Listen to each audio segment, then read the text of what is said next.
There's something people almost never say out loud. Some people don't disappear because they hate you. They disappear because staying started to cost them too much. And it doesn't happen all at once. At first, it's subtle. They reply a little slower. They cancel more often. They stop explaining themselves. You don't notice it immediately. It feels like nothing until it becomes everything. And then one day, they're just gone. No fight, no dramatic goodbye, no closure. From the outside, it feels cold, maybe even cruel, but from the inside, it feels like survival. People who cut everyone off are often labeled as distant, arrogant, or emotionally unavailable. But that interpretation misses something important, because walking away like that is almost never the first choice. It's the last one. Most of these people didn't suddenly decide to disappear, they endured for a long time, quietly, patiently, without making a scene. They tolerated being misunderstood. They carried emotional weight that wasn't theirs. They stayed in conversations that drained them. They showed up long after they started feeling empty. They became the strong one, the listener, the one people rely on when things fall apart. And slowly, something inside them started to wear down. Not loudly, not dramatically, just a gradual erosion.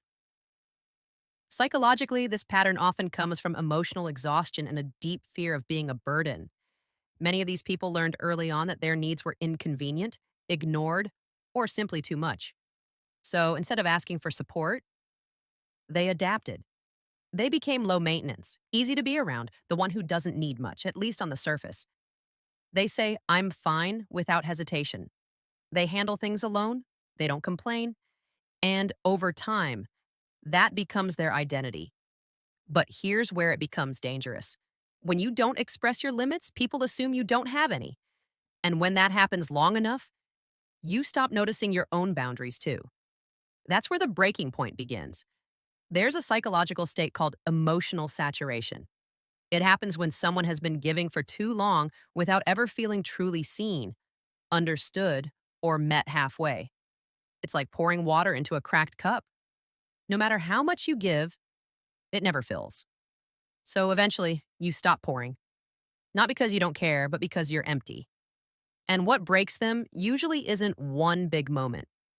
It's the small ones that keep stacking up. Being talked over, being forgotten, being misunderstood in subtle ways, only being contacted when someone needs something, being praised for being strong, instead of actually being supported. Because strength, when it's never allowed to rest, turns into isolation. Another thing most people don't understand is this: these individuals don't trust halfway relationships. For them, it's all or nothing. They're either fully present or they start to feel unsafe. There's no comfortable middle, and that usually comes from experience. Maybe they opened up once and were dismissed. Maybe they relied on someone who disappeared. Maybe they learned that closeness always comes with a cost. So eventually, distance starts to feel safer than disappointment. Not better, just safer. But there's also grief in this. Not just grief for other people, but grief for who they used to be. The version that tried harder, the version that believed communication would fix things, the version that kept giving chances, even when nothing changed. At some point, they stop explaining. Not because they have nothing to say, but because they've already said it too many times. And repeating yourself without being heard changes you. It makes you quieter, more selective, more distant. And here's something most people don't expect: cutting people off doesn't always bring peace. Sometimes it just replaces noise with silence. At first, there is relief, less pressure, less emotional labor, less expectation. The nervous system finally gets a break. But then something else slowly appears: loneliness. Because the same walls that protect you from pain also block connection. So now they're stuck in an internal conflict. On one side, there's safety. On the other, there's longing. They still want connection, just not the kind that costs them their well being. And this tension doesn't resolve quickly, it lingers. Withdrawal over time starts to function like self regulation. It's not weakness, it's the mind trying to stabilize after being overwhelmed. But when adaptation happens without real healing, it slowly reshapes into isolation, and that shift is almost invisible. At first, it feels like rest, then it becomes habit, and eventually, identity. And here's the part that's often misunderstood: people who cut everyone off don't stop caring about relationships. In fact, many of them value connection more than most. They're not numb, they're overwhelmed, they're not distant, they're depleted, and they're not heartless. They're protecting whatever emotional energy they still have left. There's also something else happening beneath the surface: a heightened level of awareness. These individuals tend to notice everything: shifts in tone, unspoken tension, subtle imbalances in effort and attention. They read the room before anyone else even realizes there's something to read. But awareness without boundaries becomes a problem. Because when you see everything and say nothing, it doesn't disappear. It builds, layer by layer, moment by moment, until it turns into something quieter, but heavier: resentment, not explosive, not obvious, but constant. So instead of addressing it, instead of asking for change, instead of risking another misunderstanding, they choose the most controlled exit they know: silence. Silence feels safe. It doesn't argue. It doesn't twist your words. It doesn't demand more from you. But silence also keeps everything unresolved. And over time, distance stops being something you use and becomes something you are. Being alone stops feeling like rest and starts feeling like the only option. Some people convince themselves that solitude is better simply because they've never experienced safe connection. Others call it independence, when in reality, it's emotional withdrawal. But underneath all of that, there's still something there: a quiet waiting, not for someone to apologize, not for someone to explain, but for something deeper: evidence. Evidence that connection doesn't have to come at the cost of losing yourself. After someone cuts everyone off, something unexpected begins to unfold. The world becomes quieter, not just externally, but internally too. Fewer messages, fewer expectations, fewer emotional demands. At first, it feels like relief, like finally being able to breathe. The nervous system begins to settle, but then comes the phase almost no one talks about. Silence doesn't just remove noise, it removes reflection. When you disconnect from everyone, you also lose the mirrors that help you understand yourself. So the mind starts filling in the blanks. And it rarely does it gently. Maybe I went too far. Maybe I asked for too much. Maybe I misunderstood everything. And here's the contradiction: they left because explaining themselves didn't change anything. And now they're explaining everything, but only to themselves. Emotionally, something else begins to rise.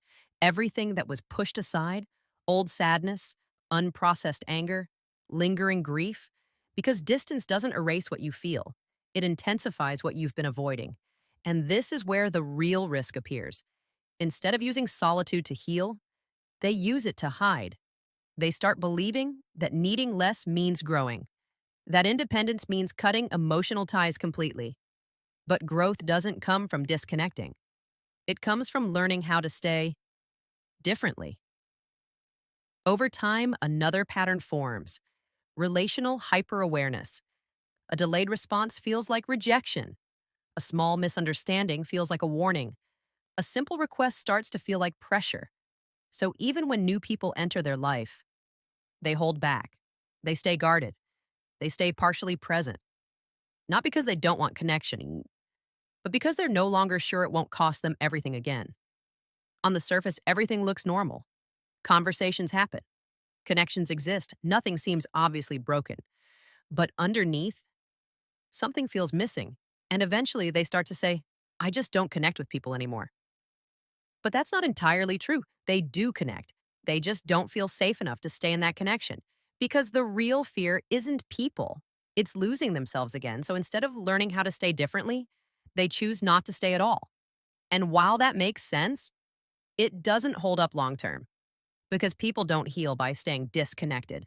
They heal inside relationships that feel different. Over time, emotional atrophy begins.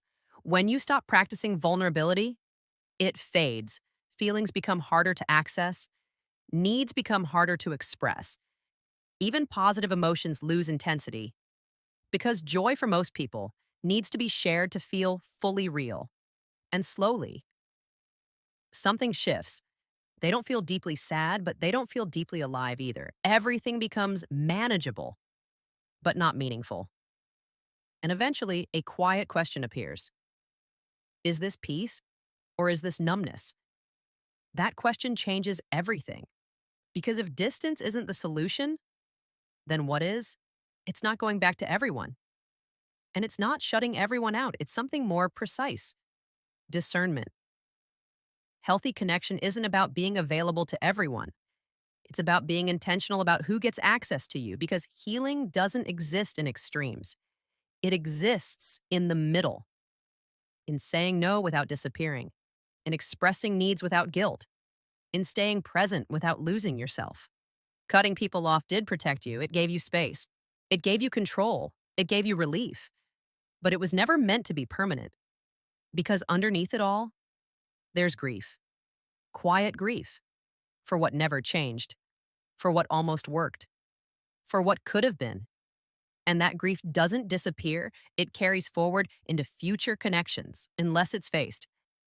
One of the most important realizations is this: cutting everyone off was not a flaw, it was a response. But staying cut off won't meet your needs either because connection isn't the problem. The lack of safety within connection is. And that's where growth begins. Not by removing people, but by building skills that make connection sustainable. Setting boundaries earlier, expressing needs clearly, allowing people to disappoint you without turning it into self blame. And maybe most importantly, learning that you don't have to be perfect to stay. Real connection doesn't happen at full capacity, it happens in partial presence, in showing up tired, in being honest about your limits, in allowing yourself to be human instead of always strong. And for someone who has cut everyone off, moving forward rarely looks dramatic.